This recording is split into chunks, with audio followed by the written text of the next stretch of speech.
झूठ कहा था उसने शादी के दिन। अनीता की ऐसी क्या मजबूरी थी? अनीता नाम बताया था उसने।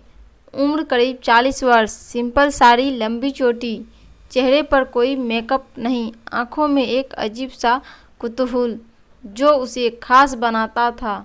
2 से 4 दिनों से देख रहा हूँ उसे। हमारी यूनिवर्सिटी में मनोविज्ञान की प्रोफेसर बनकर आई है और मैं अर्थशास्त्र पढ़ाता हूँ। साहित्य में रुचि होने की वजह से मैं अक्सर लाइब्रेरी में 1 से 2 घंटे बिताता हूँ। वह भी अक्सर वहीं बैठी दिख जाती। एक दिन मैंने पूछ ही लिया, क्या आप भी साहित्य में रुचि रखती हैं? जी हाँ, बड़े-बड़े कवियों की कविताएं और शायरी पढ़ना खास तौर पर पसंद है। मैं भी छोटी मोटी कविताएं लिख लेती हूँ। वाह, तब तो खूब जमेगी हमारी। मैं उत्साहित होकर बोला। उसकी आंखों में भी चमक उभर आई थी। हमारी बनने लगी। अक्सर हम लोग लाइब्रेरी में पुरानी किताबें निकालते और फिर घंटों चर्चा करते। व्याख्याओं के लिए लाइब्रेरी में 2 कमरे अलग थे जिनमें शीशे के दरवाजे थे ताकि बातचीत से दूसरे डिस्टर्ब ना हो। एक दिन मैंने सवाल दागा, मैंने अक्सर देखा है आप घंटों यहाँ रुक जाती हैं, घर में पति वगैरह इंतजार। मैंने जानबूझकर वाक्य अधूरा छोड़ दिया। वह हंस पड़ी। नहीं, मेरे घर में पति नाम का जीव नहीं जो चाबुक लेकर मेरा इंतजार कर रहा हो। चाबुक लेकर? मैं हंसा। जी हाँ, पति चाबुक लेकर इंतजार करे या फूल लेकर, मेरे साथ ऐसा कुछ नहीं, क्योंकि मैं कुंवारी हूँ। कुंवारी?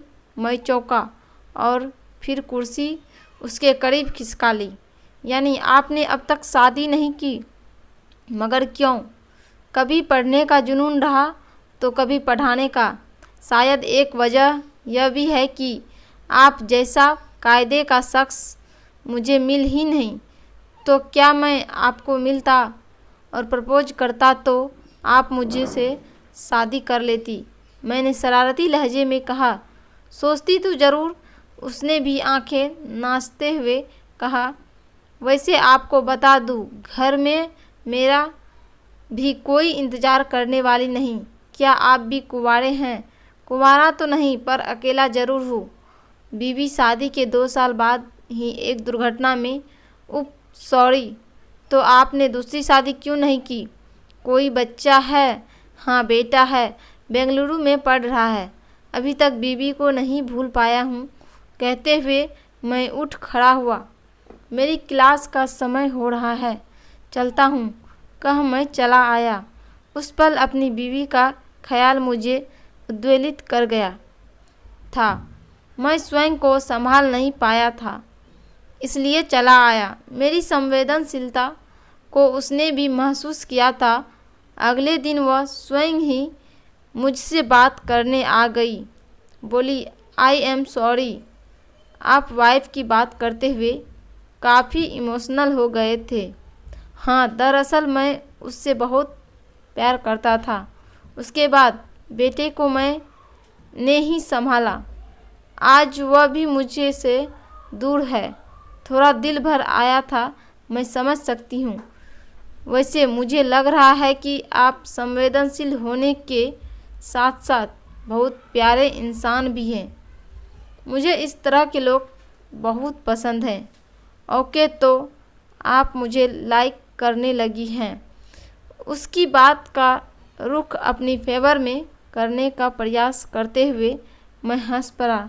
वह कुछ बोली नहीं, बस नज़रों से स्वीकृति देती हुई मुस्कुरा दी। माहौल में रोमानियत सी छा गई। मैंने धीरे से उसका हाथ अपने हाथ में ले लिया और फिर दोनों बहुत देर तक बातें करते रहे। समान रुचि और एक जैसे हालात होने के साथ साथ एक दूसरे को पसंद करने की वजह से हम अब अक्सर खाली समय साथ ही बिताने लगे थे। मैं अक्सर उसके ख्यालों में गुम रहने लगा। न चाहते हुए भी लाइब्रेरी के चक्कर लगाता। 44 साल की उम्र में आशिकों जैसी अपनी हालत और हरकतें देखकर मुझे हंसी भी आती और मन में एक माँ का सा एहसास भी जगता। कई महीनों इसी तरह बीत गए। वक्त के साथ हम एक दूसरे से काफ़ी करीब आ गए थे। वह मुझे अच्छी तरह समझने लगी थी, पर मैं अक्सर सोचता कि क्या मैं भी उसे समझ पाया हूँ। जब मैं उसके पास नहीं होता तो अक्सर उसे गुमसुम बैठा देखता, जबकि मैं उसे सदा मुस्कुराता देखना चाहता था। एक दिन मैंने उससे कह ही दिया, अनीता, क्या तुम्हें नहीं लगता कि अब हमें शादी कर लेनी चाहिए?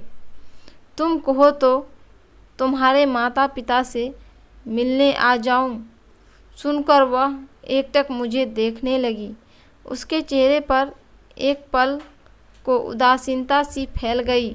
मुझे डर लगा कि कहीं वह मेरा प्रस्ताव अस्वीकार न कर दे, पर अगले ही पल वह मुस्कुराती हुई बोली, दरअसल मेरे पिताजी तो बिजनेस के सिलसिले में विदेश गए हुए हैं। मम्मी अकेली मिलकर क्या करेगी? ऐसा करते हैं, कुछ दिन रुक जाते हैं, फिर तुम मेरे घर आ जाना। मुझे क्या एतराज़ हो सकता था, अतः सहज स्वीकृति दे दी। उस दिन वह काफ़ी देर तक मुझे अपने घर वालों के बारे में बताती रही। मैं आँखों में आँखें डाल उसकी बातें सुनता रहा। वह अपने पापा के काफ़ी करीब थी। कहने लगी, मेरे पापा मुझ पर जान छिड़कते हैं। यदि मेरी आँखों में नमी भी नज़र आ जाए तो वे अपने सारे काम छोड़कर मुझे मनाने और खुश करने में लग जाते हैं।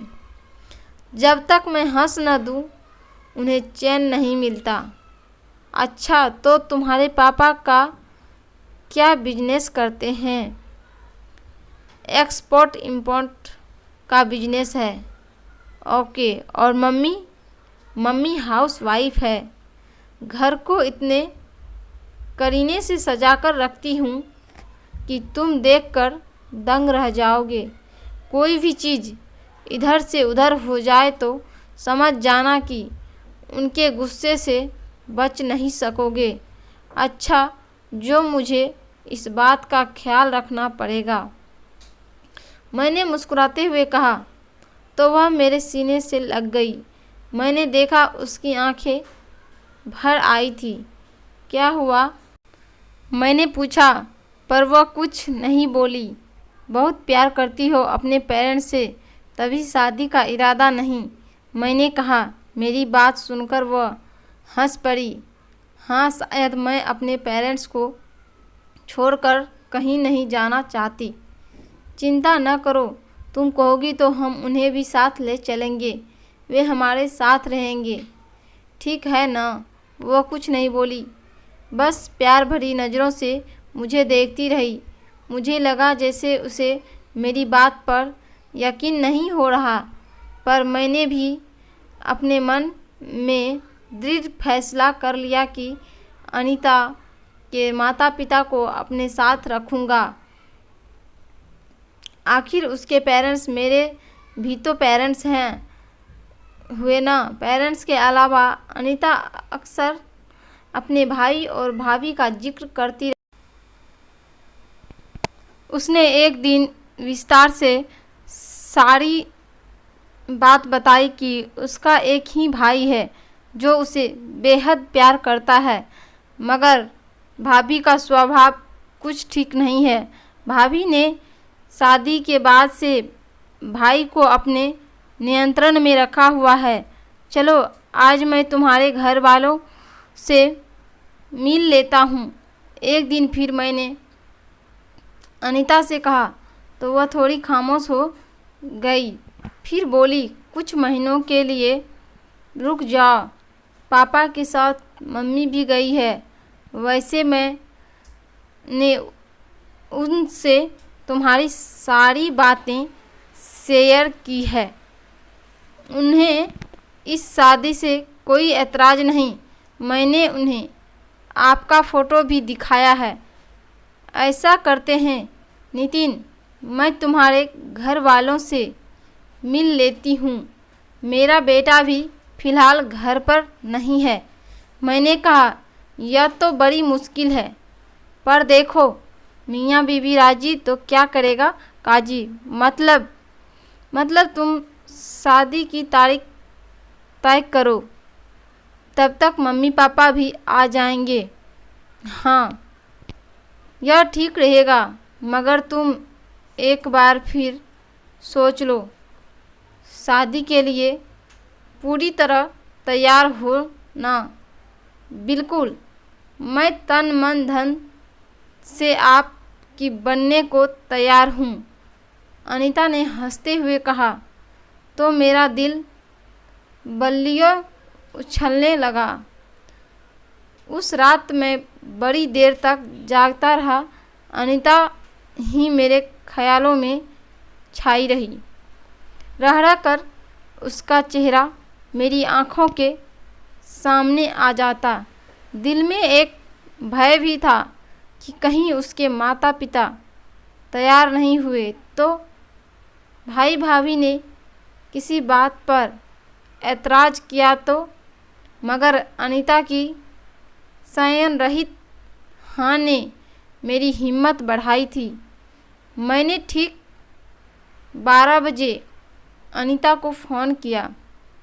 अगले महीने की 1 तारीख को हम सदा के लिए एक हो जाएंगे। कैसा रहेगा? बहुत अच्छा। तुम यह डेट फाइनल कर लो, मगर तुम्हारे मम्मी पापा और भाई, वे लोग पहुंच तो जाएंगे ना? मैं उन्हें अभी बता देती हूँ, खुशी से चहकती हुई अनीता ने कहा। तो मेरी सारी शंकाएं दूर हो गई। अगले ही दिन मैंने अपने खास लोगों को शादी की सूचना दे दी। बेटे से तो यह बात बहुत पहले ही शेयर कर ली थी। वह बहुत खुश था। हमने तय किया कि कोर्ट मैरिज करके रिश्तेदारों को पार्टी दे देंगे। धीरे धीरे समय गुजरता गया।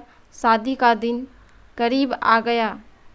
यूनिवर्सिटी में भी सबको इसकी सूचना मिल चुकी थी। हमारे रिश्ते से सब खुश थे।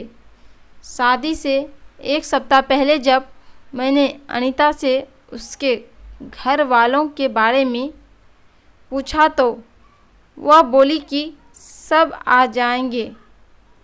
मैंने अपनी सहमति दे दी। शादी का दिन भी आ गया। मेरा बेटा 4 दिन पहले आ चुका था। हम घर से सीधे कोर्ट जाने वाले थे। इस पार्टी में मेरे और अनीता के सभी परिचितों और रिश्तेदारों को मिलना था। वैसे मेरे बहुत ज़्यादा रिश्तेदार शहर में नहीं थे और शहर से बाहर के रिश्तेदारों को मैंने बुलाया नहीं था। अनीता ने अपने रिश्तेदारों के बारे में कुछ ज़्यादा नहीं बताया था। ठीक 11 बजे हमें कोर्ट पहुंचना था। मैं 10 बजे ही पहुंच गया। 11 बज गए पर अनीता नहीं आई। फ़ोन किया तो फ़ोन व्यस्त मिला। मैं बेचैनी से उसका इंतज़ार करने लगा। करीब 12 बजे अनीता अपनी 2 से 3 महिला मित्रों के साथ आई। एक वृद्ध आंटी और उनका बेटा भी था। मैं अनीता को अलग ले जाकर उसके घर वालों के बारे में पूछने लगा। वह थोड़ी घबराई सी थी। बोली, मम्मी पापा और भाई सब एक साथ आ रहे हैं। ट्रेन लेट हो गई है। अब वे टैक्सी करके आएंगे। चलो फिर हम उनका इंतज़ार कर लेते हैं। मैंने कहा तो वह खामोशी से बैठ गई। करीब 1 घंटा और गुजर गया। इस बीच अनीता ने 2 से 3 बार अपने घर वालों से बात की। वे रास्ते में ही थे।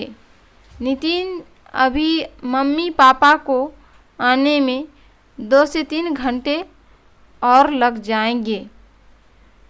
मैंने स्थिति की गंभीरता समझते हुए उसकी बात संघर्ष स्वीकार कर ली। हमने कागजी कार्रवाई पूरी कर ली। एक दूसरी को वरमाला पहनाकर पति पत्नी बन गए। पर मन में कसक रह गई कि अनीता के घर वाले नहीं पहुंच पाए। अनीता भी बेचैन सी थी। 2 घंटे बीत गए। मैंने अनीता की तरफ प्रश्नवाचक नज़रों से देखा तो वह फिर फ़ोन मिलाने लगी। अचानक मैंने देखा कि बात करते करते वह रोआसी सी हो गई। मैं दौड़कर उसके पास गया। क्या हुआ अनीता? सब ठीक तो है? नहीं, कुछ भी ठीक नहीं, वह परेशान स्वर में बोली। मेरे मम्मी पापा का एक्सीडेंट हो गया है। वे जिस टैक्सी से आ रहे थे वो किसी गाड़ी से टकरा गई। भाई है उनके पास, वह उन्हें अस्पताल ले गया है। मैं अस्पताल होकर आती हूँ। नहीं, रुको, मैं भी चल रहा हूँ, मैंने कहा तो वह एकदम असहज होती हुई बोली। अरे नहीं नितिन, आप मेहमानों को संभालो, मैं अकेली चली जाऊंगी। सब कुछ अकेले हैंडल करने की आदत है। मुझे आदत है तो अच्छी बात है अनीता, पर अब मैं चलूँगा तुम्हारे साथ। मेहमानों को विजय देख लेगा। बेटा ज़रा गाड़ी निकालना, हम अभी आते हैं, मैंने कहा और बेटे को सारी जिम्मेदारी सौंप अनीता के साथ निकल पड़ा। रास्ते में अनीता बहुत गुमसुम और परेशान थी। मैं उसकी स्थिति समझ रहा था। अनीता एक्सीडेंट नोएडा में हुआ। अब बताओ कि उन्हें किस अस्पताल में दाखिल कराया गया है। हम नोएडा पहुंचने वाले हैं। गाड़ी चलाते हुए मैंने पूछा तो वह कुछ देर खामोश सी मुझे दिखती रही। फिर धीरे धीरे से बोली, सिटी अस्पताल। मैंने तेज़ी से गाड़ी सिटी अस्पताल की तरफ मोड़ दी। अनीता, फ़ोन कर के पूछो कि अब उनकी तबीयत कैसी है, चोट कहाँ कहाँ लगी है, कोई सीरियस बात तो नहीं, और हाँ, यह भी पूछो कि उन्हें किस वार्ड में रखा गया है। मेरी बात सुनकर भी वह खामोश रही। उसे परेशान देख मुझे भी बहुत दुख हो रहा था, अतः मैं भी खामोश हो गया। गाड़ी अस्पताल तक पहुंच गई तो मैंने फिर वही बात दोहराई। अनीता, प्लीज़ अपने भाई से पूछो कि वे किस वार्ड में हैं। वह खामोश रही तो मैं घबरा गया। उसे झंझोड़ता हुआ बोला, अनीता, तुम मेरी बात का जवाब क्यों नहीं दे रही हो? बताओ अनीता, क्या हुआ तुम्हें? तुम्हारे मम्मी पापा कहाँ हैं? अचानक अनीता फुट फुट कर रो पड़ी। कहीं नहीं है मेरे मम्मी पापा, कहीं नहीं हैं। मैं अकेली हूँ इस दुनिया में। बिल्कुल अकेली, कोई नहीं है मेरा। उसे रोता देख मैं घबरा गया। बोला, यह क्या कह रही हो तुम? मम्मी पापा ठीक हो जाएंगे, चिंता न करो अनीता, मैं चल रहा हूँ ना तुम्हारे साथ। तुम बस बताओ उन्हें किस वार्ड में रखा है। अनीता मेरी तरफ देखती रही, फिर भीगी पलकें पोंछती हुई बोली, मैंने तुमसे झूठ कहा था नितिन। मेरे मम्मी पापा बचपन में ही मर गए थे। कोई भाई बहन नहीं है। एक बुआ थी जिन्होंने मुझे पाला पोसा, फिर वे भी इस दुनिया से चली गई। सालों से बिल्कुल अकेली ज़िंदगी जी रही हूँ। मैंने तुमसे झूठ कहा था कि मेरा एक परिवार है। मुझे माफ़ कर दो प्लीज़। मैं हैरान सा उसे देखता रहा, फिर पूछा, पर ऐसा करने की वजह? क्योंकि मैं तुम्हें बहुत चाहती हूँ नितिन। मुझे लगता था कि यदि मैंने सच बता दिया तो तुम मुझे छोड़कर चले जाओगे। प्लीज़ मुझसे नाराज़ न होना नितिन, आई लव यू। मुझे अनीता पर कतई गुस्सा नहीं आ रहा था, उल्टा उसके लिए सहानुभूति महसूस हो रही थी। अब मैंने कहा, झूठी कहानियाँ पढ़ने की कोई ज़रूरत नहीं थी अनीता। मैं तो खुद अकेला हूँ, तुम्हारी तकलीफ़ कैसे नहीं समझूंगा। और हाँ, मैं वादा करता हूँ आज के बाद तुम्हें परिवार की कभी कमी महसूस नहीं होने दूंगा। मैं हूँ ना तुम्हारा परिवार। हम दोनों अकेले हैं, मिल जाएंगे तो खुद परिवार बन जाएंगे। अनीता के चेहरे पर विश्वास की लकीरें खिंच आई थी। उसने सुकून के साथ अपना सिर मेरे सीने पर टिका दिया। मैंने गाड़ी डॉक्टर संदीप के क्लिनिक की तरफ मोड़ ली।